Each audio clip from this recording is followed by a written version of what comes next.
Hello students, welcome to my YouTube channel aim on target. दोस्तों, आज हम लोग करने वाले हैं हिंदी का पाठ 4, जिसका नाम है नाखून क्यों बढ़ते हैं। ठीक है, ये चैप्टर का आज हम लोग ऑब्जेक्टिव करेंगे। जैसा कि कल ग्रुप में मैंने मैसेज कर दिया था, टेलीग्राम और फेसबुक दोनों में, कि आप लोग इस पाठ को पढ़ के रेडी रहेंगे। शाम 7 बजे लाइव क्लासेस में हम लोग इसके ऑब्जेक्टिव को करेंगे। 30 ऑब्जेक्टिव है, जैसा कि पार्ट 1, पार्ट 2 दूसरा और पार्ट तीसरा में मैंने 30 ऑब्जेक्टिव करवाया है। तो इसमें भी मैंने 30 ऑब्जेक्टिव आप लोगों के लिए तैयार किया है। अब ध्यान देना है कि जो लड़के पहली बार चैनल पे आए, सब्सक्राइब करके जुड़ जाएंगे, ताकि वो तैयारी फ्री में कर सके। क्लास 9 से लेकर क्लास 12 की पढ़ाई हमारे इस चैनल पर होती है। और फेसबुक और टेलीग्राम ग्रुप को जो लोग ज्वाइन कर लिए हैं, ठीक है, जो लोग नहीं किए हैं कर लेंगे, क्योंकि कब कौन सा क्लास आएगा, कैसे आएगा, कब टेस्ट होगा, हर एक सूचना यहीं पे आपको दी जाती है। ओके, तो आइए पहला क्वेश्चन हम लोग आज देखते हैं। और प्रयास कीजिएगा जितने भी लोग लाइव जुड़े हुए हैं, प्रश्नों का सही जवाब देने का। ओके, सही जवाब देने से कभी कभी क्या होता है कि मान लीजिए कोई क्वेश्चन आप गलत कर दिए, तो गलत करने के बाद जब वो क्वेश्चन दोबारा अगर आपके सामने आएगा, तो आपके दिमाग में आ जाएगा कि अरे ये क्वेश्चन तो मैंने गलत किया था। और उस वक्त आप उसको सही ऑप्शन आपके दिमाग में आएगा और आप उसको सही कर दीजिएगा। तो कभी कभी गलत करने की वजह से भी क्वेश्चन याद हो जाता है। आइए, लेखक के अनुसार मनुष्य के नाखून किसके जीवंत प्रतीक हैं। ऑप्शन: मनुष्यता के, सभ्यता के, पाशवी प्रवृत्ति के, या सौंदर्य के। जवाब दीजिएगा। और अगर सेशन अच्छा लगे तो लाइक जरूर करना है क्लास को। ओके, और मैं एक रिक्वेस्ट आप लोग से यही करता हूँ, ज़्यादा से ज़्यादा अपने फ्रेंड सर्कल में शेयर कीजिए। अभी तो ये कुछ नहीं है, जब आपका एग्ज़ाम नज़दीक आएगा तो एक एक दिन में एक एक विषय उड़ा देंगे हम एकदम। ऑब्जेक्टिव हो चाहे सब्जेक्टिव हो, देखिएगा। वैसे बोलना क्या है, जब आपका एग्ज़ाम नज़दीक आएगा तो देखिएगा, अगर भरोसा नहीं है तो। आइए, ऑप्शन सी इसका सही जवाब है। नेक्स्ट क्वेश्चन: हजारी प्रसाद द्विवेदी का जन्म कब हुआ था। ये जो आपका चैप्टर है नाखून क्यों बढ़ते हैं, ये उनके लेखक हैं, आपको पता ही है। और इनका जन्म हुआ था 1907 में, यूपी में एक जगह है बलिया, ठीक, वहीं पे इनका जन्म हुआ था। किनका? हजारी प्रसाद द्विवेदी का। नेक्स्ट क्वेश्चन: हजारी प्रसाद द्विवेदी किस निबंध के रचयिता हैं। नागरी लिपि, नाखून क्यों बढ़ते हैं, परंपरा का मूल्यांकन, या शिक्षा और संस्कृति। अभी मैंने तुरंत बताया है, जो लड़का ध्यान से सुना वो इस प्रश्न को कर लेगा। और 30 में से कितना सही किए हैं, ये बहुत कम लोग ही कमेंट करते हैं बाद में। इसका मतलब कि या तो आप पढ़ाई कर नहीं रहे हैं, या तो डर के वजह से नहीं बता रहे हैं, ताकि कोई पढ़ेगा तो हमको खराब लगेगा। अरे यार, हमारा 30 में मान लो 5 नंबर आए, 5 सही किए हैं ना, मेहनत कर रहे हैं ना। ऐसा तो नहीं है कि क्वेश्चन ही अटेम्प्ट नहीं किए हैं डर के वजह से। हाँ, वो अलग बात है, जो लोग के लाइव क्लास नहीं ज्वाइन कर पाते हैं किसी कारणवश, बहुत मजबूरी होता है सबका, तो वो बाद में देखते हैं तो वो कमेंट करते हैं, चलिए कोई बात नहीं है। लेकिन कोई लड़का जानबूझ के कमेंट नहीं करता है, तो इसका मतलब वो अपने साथ सही नहीं कर रहा है। आइए, इसका जवाब आपको पता ही है, नाखून क्यों बढ़ते हैं। आइए क्वेश्चन नंबर 4: नाखून क्यों बढ़ते हैं गद्य की कौन सी विधा है। वैचारिक निबंध है, शोध पूरक है, आलोचनात्मक निबंध है, या ललित निबंध है। तो आपको पता ही है कि पहले तो ये निबंध है, लेकिन उसमें भी ललित निबंध है। नेक्स्ट: द्विवेदी जी को आलोक पर्व पर कौन सा पुरस्कार मिला था। प्रेमचंद पुरस्कार, कुमारानासन पुरस्कार, ज्ञानपीठ, या साहित्य अकादमी पुरस्कार। फास्ट करते हैं, 30 क्वेश्चन को 15 मिनट से 20 मिनट के बीच में हम लोगों को निपटा देना है। तो सही जवाब साहित्य अकादमी पुरस्कार। 6 क्वेश्चन नंबर: मनुष्य को नाखून की जरूरत कब थी। जंगली जीवन में, शिक्षित जीवन में, अशिक्षित जीवन में, या अविकसित जीवन में। आसान क्वेश्चन है एकदम, बिना पढ़ा लिखा हुआ लड़का भी आराम से इसको कर लेगा। सही जवाब ऑप्शन नंबर ए, जंगली जीवन में। जब आदि मानव थे हम लोग, तो पत्थर का औजार इस्तेमाल करते थे, नाखून बड़े बड़े, बाल बड़े बड़े रखते थे, ठीक। आइए नेक्स्ट क्वेश्चन नंबर 7: नखधर मनुष्य किस पर भरोसा करके आगे की ओर चल पड़ा।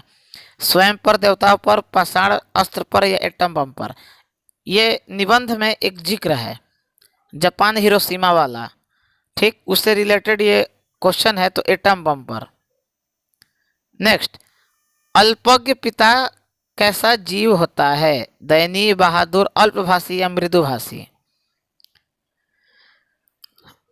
तो right answer option number A. Okay. Next, Dadhichi की हड्डी से क्या बना था? तो दधीची एक ऋषि थे, ठीक ना, और इन्हीं के हड्डी से इंद्र का वज्र बना था। और वज्र अब बोलेंगे क्या, तो ये इंद्र भगवान जो है हमारे, इंद्र देवता थे, देवताओं के राजा इंद्र, वो अपना हथियार जो रखते थे व्हाइट कलर का, आप लोग सीरियल उरियल में देखे होंगे, ऐसे रहता था जी, ऐसे कर करके नीचे पकड़ने वाला होता था।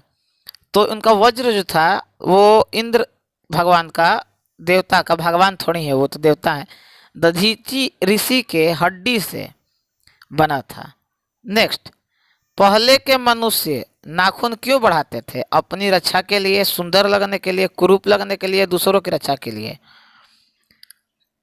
एकदम फास्ट, जो भी देखो, हम अक्सर कहते हैं कि उससे कभी भी परेशान मत होना कि कितने लोग लाइव हैं, कितने लोग लाइव नहीं हैं। जिनको पढ़ना है वो आते हैं, और जिनको केवल ड्रामा करना है कि सर ये दे दीजिए, सर वो दे दीजिए, सर ऐसे कर दीजिए, तो वो वैसे ही करते रहते हैं और हम उनकी बातों पर ध्यान भी नहीं देते हैं। सही जवाब ऑप्शन नंबर ए, अपनी रक्षा करने के लिए। नेक्स्ट, 11 नंबर क्वेश्चन, अंग्रेजी भाषा के पत्र इंडिपेंडेंस की घोषणा कब हुई थी? 16 अगस्त, 15 अगस्त, 16 अगस्त, 17 अगस्त? कुछ लोग आते हैं केवल परेशान करने के लिए, बिना मतलब का, कि सर हिंदी पढ़ा रहे हैं, हाँ तो इंग्लिश भी कर दीजिए। और हाँ, वीडियो के अंत में एक बहुत इंपॉर्टेंट सूचना है, ध्यान रखिएगा। क्लास पहले हम लोग कर लेते हैं, उसके बाद बताएंगे, बहुत जरूरी सूचना है। इस प्रश्न का सही जवाब 15 अगस्त। नेक्स्ट क्वेश्चन नंबर 12, देवताओं के राजा का वज्र, वज्र यानी हथियार जो उनका था, कौन मुनि के हड्डी से बना था? वही क्वेश्चन है, बस घुमा के पूछ दिया। उसमें इंद्र के बारे में पूछा था, इसमें उस ऋषि के बारे में पूछा है। एकदम ऑप्शन देख के बताइए, हम बोले हैं। तो दधीची मुनि जो थे वो क्या थे? ऋषि। इनके हड्डी से क्या बना था? तो इंद्र का वज्र। और इंद्र कौन है? तो देवताओं के राजा। नेक्स्ट, कल्पलता किसकी रचना है?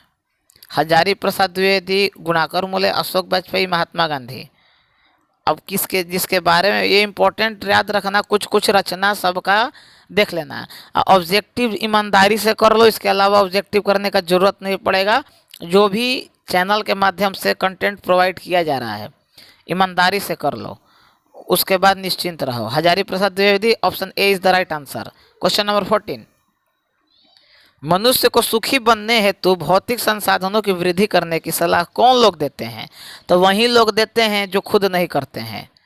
ठीक, हमारे देश में सबसे कामचोर, बिना मतलब का व्यक्ति अगर कोई है तो वो कौन है? नेता है, जो इलेक्शन के समय आएगा, वोट मांगेगा, फिर चला जाएगा, उसके बाद आपसे कोई मतलब नहीं है।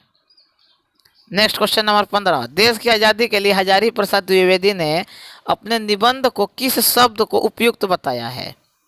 ठीक, तो आपको पता है कि देश की आज़ादी के लिए स्वाधीनता आंदोलन भी चलाया गया था, स्वाधीनता शब्द भी उपयुक्त है।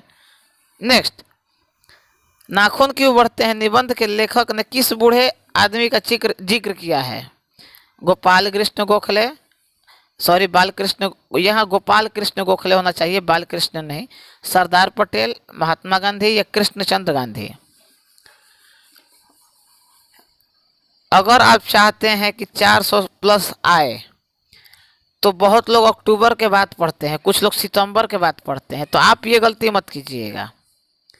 आराम से वीडियो आ रहा है, जिस तरीके से आ रहा है उस तरीके से करते जाइए। और ग्रुप में, फेसबुक वाले में और टेलीग्राम वाले में हम नोटिस भेज देते हैं कि कल कौन सा क्लास आएगा, बस उसको पढ़ के आप प्रैक्टिस करते जाइए, आराम से तैयारी होते जाएगा।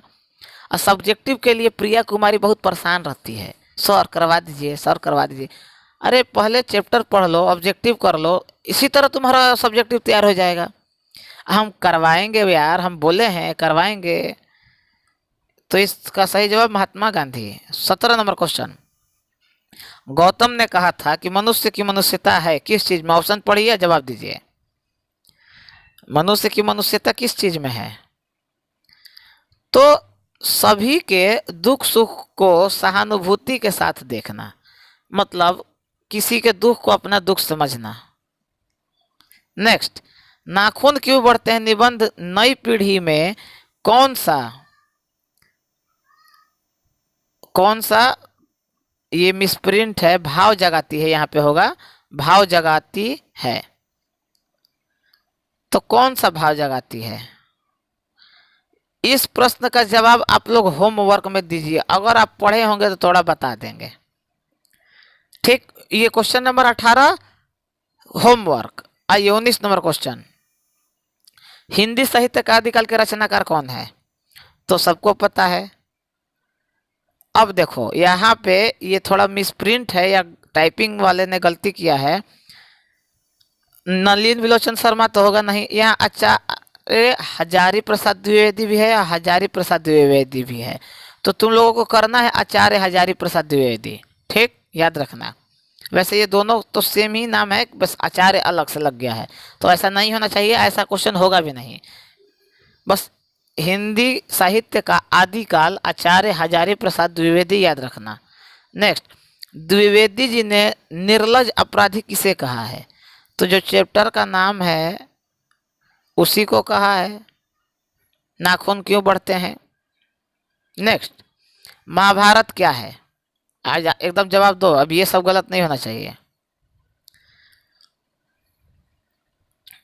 सही जवाब पुराण। अब जिन लड़कों का हम नाम नहीं ले पाते हैं, जैसे प्रकाश है, सुधीर है, ठीक, राउडी राठौड़ है, बहुत ऐसे आकाश है, ठीक, बहुत लड़के हैं, कितना हम नाम लेने लगेंगे तो फिर पढ़ाएंगे कब? तो जिनका नाम छूट जाता है तो ये ना समझे कि मेरा नाम नहीं लेते हैं। ठीक, तो बहुत लड़के बाद में भी देखते हैं, तो ऐसा नहीं मन में रखना है। कभी कभी जब समय हमको मिलेगा तो हम, जैसे अभी प्रीमियर पे है, बाकी सबका हम कमेंट देख रहे हैं, तो हम कभी लाइव में भी आ जाएंगे।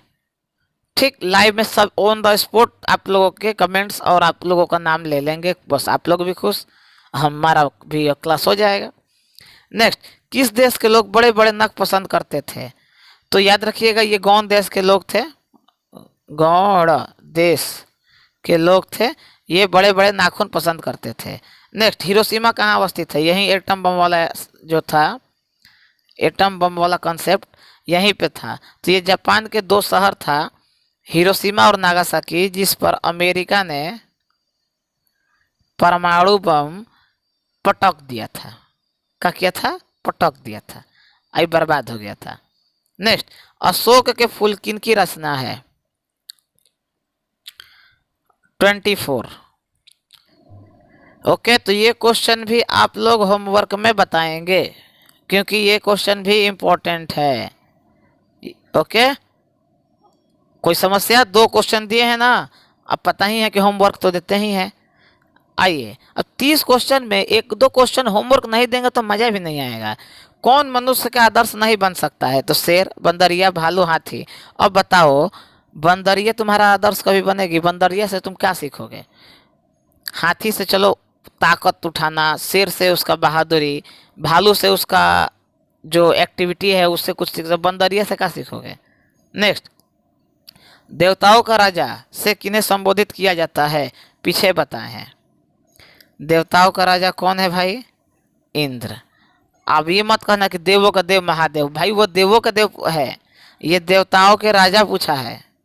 नेक्स्ट, 27, नख किसका प्रतीक है? मानवता का कि पशुता का, कि ए और बी दोनों या इनमें से कोई नहीं?